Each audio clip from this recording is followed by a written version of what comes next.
Good morning. Good morning mga ka-chorba. Lalo magkape. Kape tayo.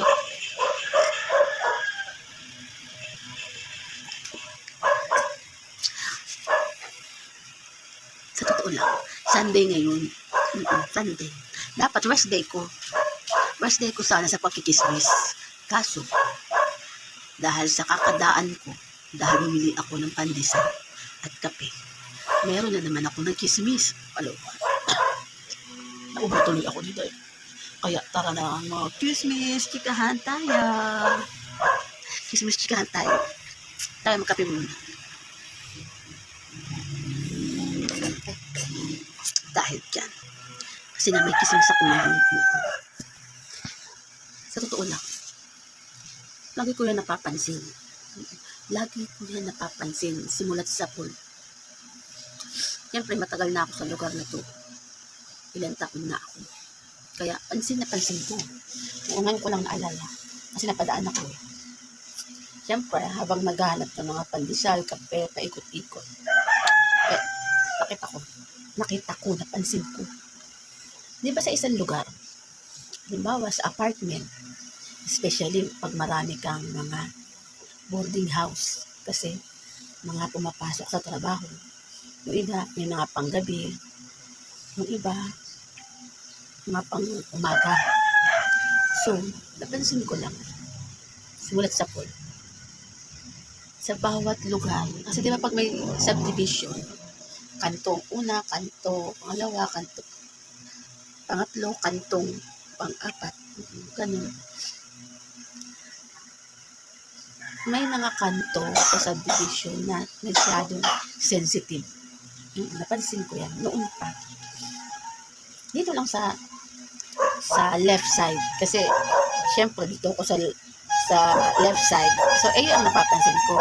Kasi, sa kabilang right side, meron din kanto 1, kanto 2, kanto 3, kanto 4 sa right. Pero dahil dito ako banda sa left side, so dito ako napapaikot-ikot lagi sa left side. Yung ibang kanto, kasi masyado rin mga sensitive. Especially pag may-ari ng bahay, ang mga apartment. Kasi, meron kasi amo na boarding house. Sila yung may-ari ng mga apartment. May mga time na yung mismong may-ari, sobrang higpit. No choice ka. Kasi sila ang may-ari ng bahay. Siyempre ikaw naupa lang. Kaya susunod ka rin. Pero pag may mga party ka, bilang isang naupa, may mga time talaga na kahit may mga gusto kang gawin, kung gusto mong matupad ang mga plano mo, kailangan mo maghanap ng ibang lugar. Hindi kasi minsan napapaikot-ikot ako dyan. Sa totoo lang, sa side namin, as in, marami talaga ditong aso. Marami ding aso. Especially, lalo nang marami din bata. Sa totoo lang, nakakatuwa. Nakakatuwa pag maraming bata. Nakakatuwa talaga, may mga naglalaro. Kahit na naupa ka sa mga boarding house, especially kung wala kang kasama bata, no choice ka. Matulog ka hanggang makapikit ka. Kasi itong lugar, may mga lugar na talagang may mga kasamang anak, may mga kasamang mga naglalarong bata. Kaya, pag nagbo-boarding house ka, magtiis ka. Pero ang masayang lugar sa mga ganyan, na kahit may mga bata sa lugar na ganyan, at least, pag nag-enjoy ka din, kung wala kang pasok, makakapag-inuman ka. Pwede kayo mag-video, okay. Napakasaya ng mga ganyan lugar. Hindi ganyang kahigpit. Kumbaga, sa lugar na kasama mo, sa bawat kalay na apartment, relax ka kasi kahit na mag-inuman kayo dyan, video okay, wala kayong takot na mag-enjoy. Basta, may limit sa gabi. Siyempre, isa yan sa way na maging respeto rin, di ba? Especially, natutulog yung mga may-ari ng bahay, mga kapitbahay mo, yung mga trabaho, yung mga estudyante. Siyempre, kailangan din may limit. Pero, sa ibang lugar, hindi, nakakaloka din. Kasi sa lugar na ito, na ibang lugar na meron dyan na as in bawal ang mga bata. Mag-board ka, bawal ang bata dito. Bawal dito mag-inuman. Bawal dito mag-kismisan. Pagdating dyan sa boarding house, dyan kayo. Masok kayo sa loob ng bahay. Huwag kayo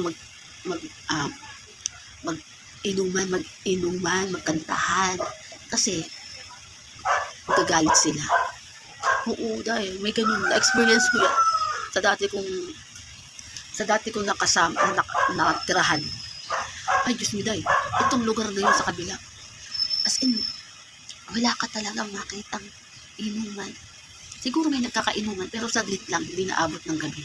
Tapos, bawal magpatugtog. Bawal din magchismisan ng malakihang tawanan. Bawal. Hindi naman bawal, pero napayo sila na, oh, huwag maingay, may tutulog. Ganyan. Nakakaloka din yung ganyan lugar. Kasi may naging katrabaho ko din dati na dito rin sila sa part na to na naupa. Kaso, nagpapatulong sa akin magpahanap ng lugar na bahay.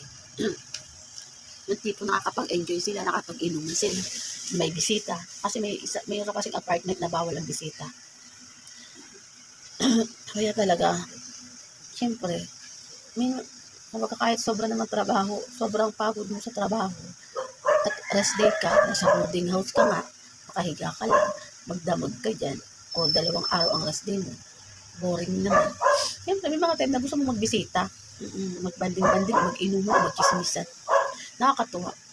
Kasi may lugar dito na, ang maganda rin, sa isang lugar na ganyan, ay napakalinis. Kasi bawal din yung mga aso.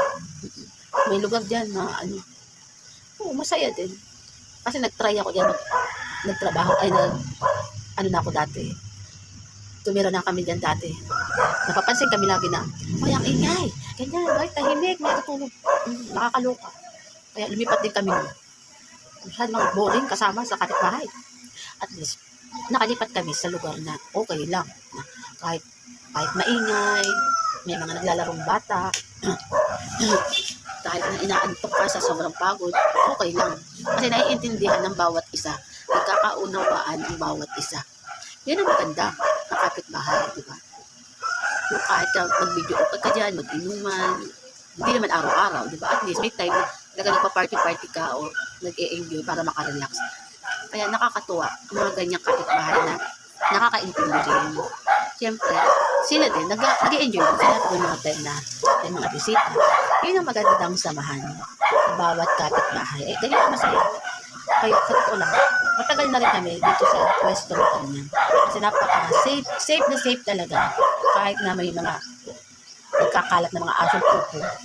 No choice ka, kundi maglinis ka sa tapat mo. Ganun lang naman ang doon.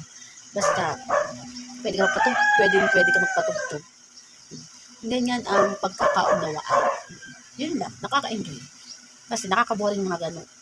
Kapitbahay pag ganyan ang mga nakita mo na sobra halos lahat. Bawal. Kasi pag enjoy ka, hindi ka maka-enjoy kayo, bawal. Bawal sa may-ari, bawal sa kapitbahay. Tapos may ka. Mamili ka din. Kung ikaw ay mahilig sa enjoy, pues maghanap ka na ibang boarding house. Pero kung boring kang tao, pues doon ka mag-apply ng mga boarding house na tahimik. Halos walang boses ang mga tao. Yun lang, napachika lang ako. Dahil dyan, stop na ang chismis ko sa'yo. Kasi maaraw na. Kaya, goodbye na sa inyo mga ka-chorda. Bye. Gahanap ka na para makapag-party-party, okay?